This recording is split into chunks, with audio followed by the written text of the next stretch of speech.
And we now come to the Select Committee statement on behalf of the Defence Committee. Mr Calvin Bailey will speak for up to 10 minutes, during which no interventions may be taken. At the conclusion of his statement, I will call members to ask questions on the subject of the statement. They should be brief questions and not full speeches. Can I emphasise that questions should be directed to the Select Committee member and not the relevant government minister. Frontbenchers may take part in questioning. I call Mr Calvin Bailey. Thank you, Madam Deputy Speaker. I'm very proud to be standing here today to present the fourth report of this Parliament, evidence of how hard the Defence Select Committee has been working on behalf of Parliament and the British people in these highly volatile and uncertain times. And I would like to thank both the committee, the staff, particularly George James, and the leadership of Townsend Deshi. Madam Deputy Speaker, I'm pleased to share the Armed Forces Covenant report today. As the House knows, the Covenant is our society's commitment to the armed forces community, to recognise and reward their service and to make sure that they are not disadvantaged in civilian life as a result of that service. The Government said in its manifesto it would strengthen the Covenant by, in its words, putting it fully into law.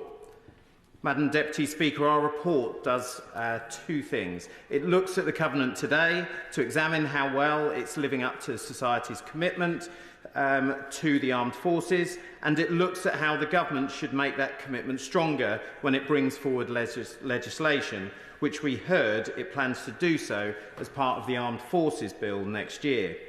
We decided that the best way to understand how well the Covenant is working was to ask the people it is designed to help, and so we invited serving personnel, their families and veterans to share their experiences with us.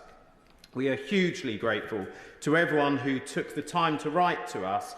Their powerful contributions helped us to get to the truth of where the Covenant is succeeding and where it's falling short, and we are so grateful to the Secretary of State for giving his permission to serving personnel to send us these stories, and to, of course, to the organisations who provided evidence directly to our inquiry. This evidence painted a mixed picture of how the Covenant is working today. We heard some positive stories, such as the individual who said that citing the Covenant to their local NHS trust had helped them get a timely mental health assessment for their child. But unfortunately, Madam Deputy Speaker, these were in the minority. Most of the stories we received came from people who had expected the Covenant to help them, but who found that it was ineffective, or worse, disregarded. One person who was on a waiting list for NHS treatment was told specifically that their position on the waiting list would transfer when, as part of their service, they moved from Scotland to the south of England. But after they moved, they found themselves at the back of the queue, and when they raised this with the Trust, they were told that the Trust, quote, didn't recognise and therefore follow the Armed Forces Covenant. We heard many stories like this one, and it is hardly surprising that these people viewed the Covenant as being, in their words, a gimmick with no real substance, or as something that looks good on public bodies' websites, but in practice means nothing at all.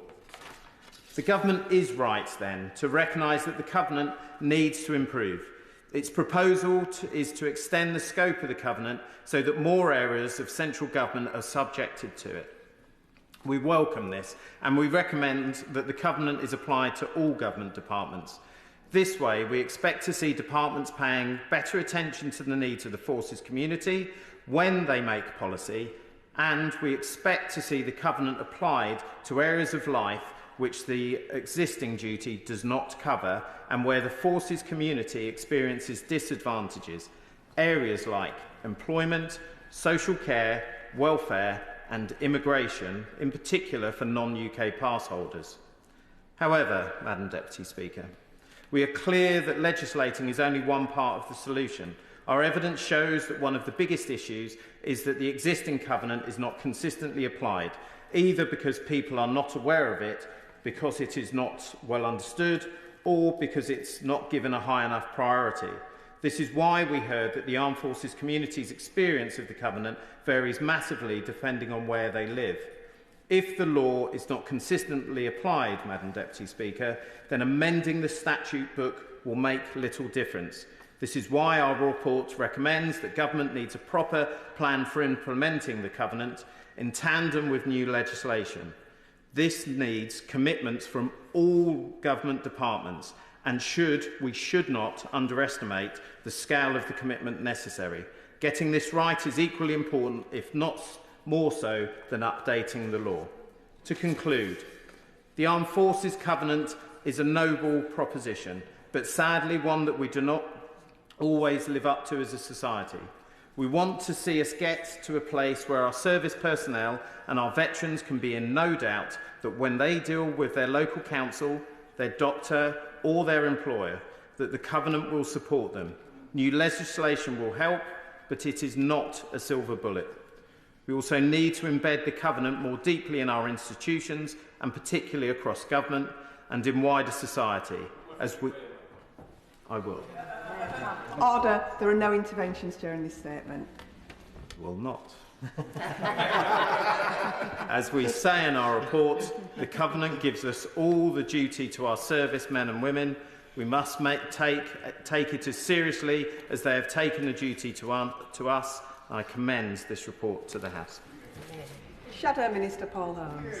Thank you very much, Madam Deputy Speaker. And can I firstly welcome the report and congratulate all members of the committee and the witnesses who played their part in this inquiry. But overall, Madam Deputy Speaker, can I put on this side, can I extend the best wishes to our veterans, to our armed services and to our serving men and women who deserve our respect and utmost gratitude every day.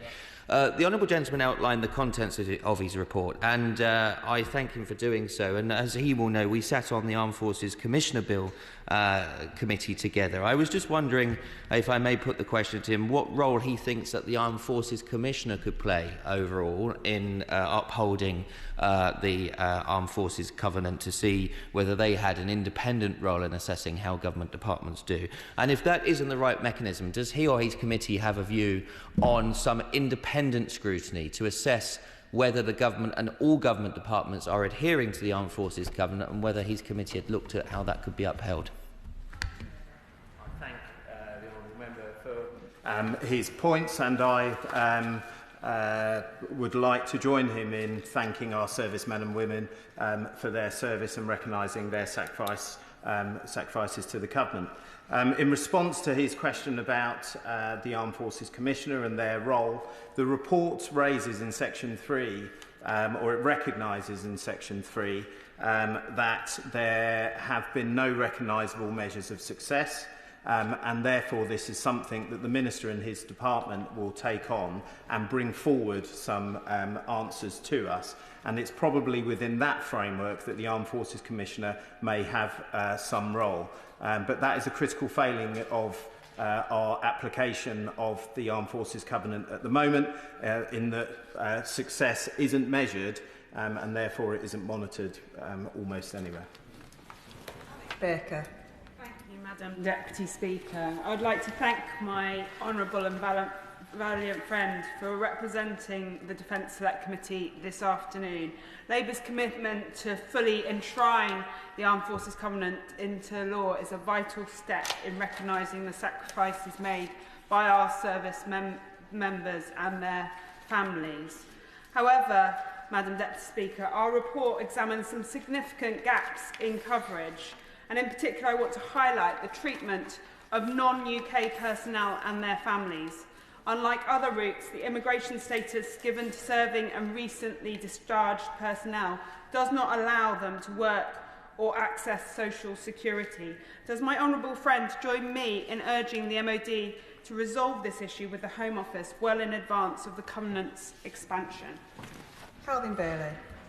Thank you, Madam Deputy Speaker, and I'd like to thank my honourable friend for raising such an important point. She does a great job in representing the home of the British Army, and she raises these issues consistently, both with the Armed Forces Parliamentary Group, but also on the Defence Select Committee and did so throughout this report. Her point's very powerfully made because it supports the evidence that the Forces Families Federation brought forward in their evidence, who pointed out that, and I'll quote, "there is no other immigration route in which someone legally in the UK isn't allowed to work or claim benefits whilst their application has been decided." This is, for me, a massive travesty and a failure, and this is an example of the armed forces facing a unique disadvantage, and it's exactly the sort of anomaly that an updated covenant should be attempting to address. David Reid. Thank you, Madam Speaker. I also want to put on record and say thank you to the honourable and gallant member for bringing this report to the Chamber today. Now, I really believe that the government must urgently reconsider the proposed changes to the application of inheritance tax on certain armed forces death in service payments. Now, the Forces Pension Society has described this as a direct breach of the Armed Forces Covenant, warning that it will have a corrosive impact on serving personnel and undermine trust in government. So does the honourable member agree with this point, and what steps does he think the government needs to take to rectify this situation as quickly as possible? Calvin Bailey. Thank you, Madam Deputy Speaker, and I thank the honourable member for his intervention and for raising a very valid and valuable point that the government must take forward and consider. It wasn't part of the Armed Forces Covenant Bill, but it's the type of thing that other government departments should be looking at, and it's something that we'll see that there are a series of questions that have gone into the department to see whether this is something that we could tackle, and I know that the Minister in front of me is working on this themselves. We must remember, however, that there is a difference between death in service and death while serving, and there's an important distinction because to not recognise this can create a whole load of complexities that those people that have served will understand probably more uniquely than others. Big picture. Thank you, Madam Deputy Speaker. I want to thank my honourable and gallant friend for bringing this important report to us today and for the work the committee has done. In North Lincolnshire Council, they've established a physical armed forces hub dedicated to providing comprehensive support to all members of the armed forces community, and that offers assistance in their terms of health and housing. In Doncaster City Council, we've seen the Veterans Innovation Fund, which provides funds of up to £300 to help with barriers that impact individuals' well-being. Now, of course, that's all amazing, but if our veterans don't know about it in the first place, it can't help them. They deserve our respect and they deserve our support, particularly when they come out of fighting for each and every one of us. Would you agree with me there is an absolute need for us as we go into the Easter recess to make this a priority to promote the Armed Forces Covenant in each and every one of our constituencies today? Calvin Bailey. Thank you, Madam Deputy Speaker, and I thank my honourable friend for his intervention, and I am very aware of the work that he is doing to support the armed forces community in Lincolnshire, and in particular Downie, which was an old, very well-loved RAF station, and bringing back jobs to the community that will be able to opportunities for veterans is very important. And I agree with him that we all need to go out and champion the Armed Forces Covenant, because this in fact impacts all of us, because if we don't get it right, we will impact adversely recruitment and retention, and therefore our armed forces' ability to serve us. Lincoln Jopp.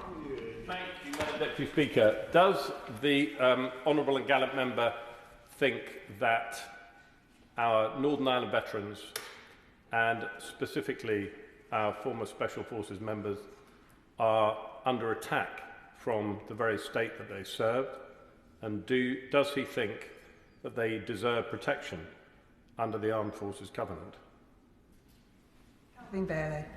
Thank you, Madam Deputy Speaker, and I thank my honourable and gallant friend for his intervention. As he knows, this wasn't raised in the Armed Forces Covenant. In fact, correction, he did raise this issue, and he received a response from the Minister about how our veterans are being handled and the complexities that are involved. I do not agree that they are under attack. I think that I believe in justice and the rule of law, and that the application of justice and the rule of law is something that is being equally applied, and I think that the government's approach is a very valid and honest one and will do right by our veterans in the end. Graeme Downie. Thank you much, Madam Deputy Speaker. Can I thank my honourable and gallant friend, and indeed all the members of the Defence Select Committee, for an invaluable report. During his contribution, my honourable friend mentioned one example of an issue of a soldier moving cross-border and that causing problems with NHS appointments. Does the committee recognise that soldiers and veterans can be disadvantaged by difference in policy between nations of the UK, and how do we think the government can best go about addressing those problems? Madam Deputy Speaker, and I concur with my honourable friend, and I'm sure there will be other examples of this brought forward. The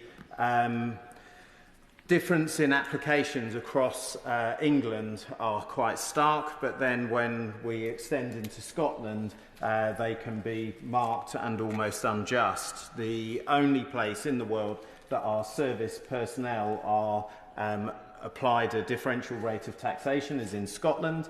It is in Scotland that our service personnel have different access to provision of family support, in particular childcare, and also it's only when our service personnel are posted to Scotland that they'll receive differential treatment, and this in terms of their education, and this is something that the report raises and highlights, and I think will be quite a challenge for our devolved government to be able to say that they are actively meeting the Armed Forces Covenant until those things are addressed. Vicky Slade. Thank you, Madam Deputy Speaker. Each branch of our UK Armed Forces is facing challenges in maintaining personnel strength, with each below target and a net loss in trained personnel. So can the gallant and honourable member share what impact the committee felt the Covenant is having on retention, and how the committee sees the Covenant dovetailing with the recommendations of the Haythornthwaite Review on Armed Forces intensification? Calvin Bailey. Thank you, Madam Deputy Speaker, and I thank the honourable member for her very powerful and incisive question. The Armed Forces, the AFCAS report, consistently shows that the armed forces themselves feel as though the Covenant isn't applied. Two figures that just fall out of the report are in terms of their NHS response. About 31% of our service personnel feel as though the Covenant is not being applied to them in terms of NHS, and about 40% in terms of education. The net upshot of those failings is that there is a continual erosion of the service family and of service personnel's feeling of being supported by the state and broader society. With 1 in 3 people entering the military having done so as a result of meeting someone in the military, if we then apply those figures to those numbers of people, we must expect that that isn't a good story that they're passing on, and that will continue to erode our people's ability to join the service, and that is why this is so important. And can I ask that the final few questions and answers are a bit shorter? Scott Arthur. Thank you, Madam Deputy Speaker, and I thank my honourable and gallant member for his statement on behalf of the Select Committee. I read the report this morning, and it's actually quite shameful reading some of it, but I do want to touch on the childcare issue again. If you're serving in the military, you're better off if you've got younger preschool children in England, but if you've got older preschool children, you're better off in Scotland. And this issue was raised with me directly when I recently met 3rd Battalion Rifles in my constituency, who are based there. Captain Sean Smith was very clear that this was a bit of friction for movements, and it made it harder for spouses to maintain their jobs. So, is this issue going to be raised directly with the Scottish Government, and we're going to encourage the UK Government and the Scottish Government to work together to address this issue? Bailey. Thank you, Madam Deputy Speaker. I think, in short, yes, the Covenant is going into law, and I think what the report shows is that stark contrast in the governments of the UK and Scotland. Thank you, Madam Deputy Speaker. Only last week I spoke to a serving constituent of mine who highlighted issues he has had regarding the selective application of the Armed Forces Covenant by universities. There are universities that have signed the Armed Forces Covenant that don't offer any additional dispensation regarding study breaks for service personnel who are undertaking a course but are subsequently deployed. Deployments are often 26 weeks, not including pre-deployment training or post-tour leave, whereas the maximum study break is around 16 weeks, 2 terms of 8 weeks. This may then lead to them dropping out of the course and the forfeiture of the enhanced learning credits through no fault of the service person. So could I ask the Select Committee member, or indeed the Minister, to take this into account in order to facilitate the resettlement that service personnel depend upon? Thank you, Madam Deputy Speaker. I will, as someone who was impacted thus myself, something I'm aware of, and we'll take this back to the Defence Committee for a response. Amanda Martin. Thank you. As the MP for Portsmouth North, a family and friends who currently serve and have served, I understand the sacrifice that are taken, and the committee will know that one of the main reasons for leaving the armed forces is impact on personal service personnel's families. So does he agree with me and the Children's Naval Charity that adding to the Armed Forces Covenant the opportunity for children to receive priority in-year school admissions to secure a school place and timely transfer of education and healthcare plans when relocating local authorities would be a welcome addition to the Forces Covenant? Bailey. Thank you, Madam Deputy Speaker, and I thank my honourable friend for her intervention. She is a great champion for her Royal Naval community within her constituency, and she raises similarly a very apposite question that goes to the heart of one of the areas where the Armed Forces Covenant has been overlooked, which is education. And I think this is something with the Minister in front of us that I'm sure they will take on as part of their deliberations. Swan. Thank you very much, Madam Deputy Speaker. One of the report's recommendations is that the Covenant should be consistently applied across the United Kingdom.